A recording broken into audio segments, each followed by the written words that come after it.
In this video, I will be showing you how to use the Match and Move transition in Canva. Let's get started. Starting on the Canva homepage under my recent designs, I locate and click on my project titled Strawberry to open it in the editor. As the workspace opens, our initial design displays an illustration of an iced strawberry drink centered on a solid pink background. To prepare our visual transition, I move my cursor down to the bottom timeline, right-click on the Page 1 thumbnail, and select Duplicate Page from the menu. This creates an identical copy on page 2, ensuring that all our shared elements remain perfectly aligned. With page 2 selected, I navigate over to the left sidebar and click on the Uploads tab. From my uploaded graphics, I click on the curved strawberry typography graphic to insert it onto the canvas.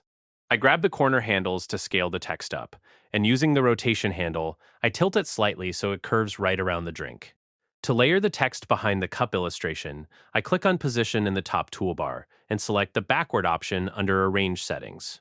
Next, I return to the left sidebar and click on the Elements tab for our background. Under my recently used elements, I select the pattern featuring sliced strawberries to place it on the slide. I click and drag the outer corner handles across the canvas to stretch the image until it covers the entire frame.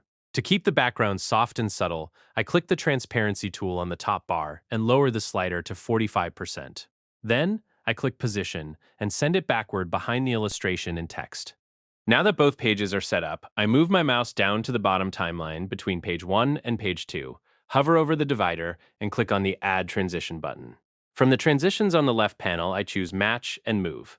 Under the transition settings, I drag the duration slider to around 0.9 seconds to establish a smooth, well-paced animation speed. To see the result in action, I click back on page 1 in the timeline and press the Preview button in the top right corner. The strawberry pattern and curved text glides seamlessly into place. And there you have it. That's the complete process of how to use Match and Move transition in Canva.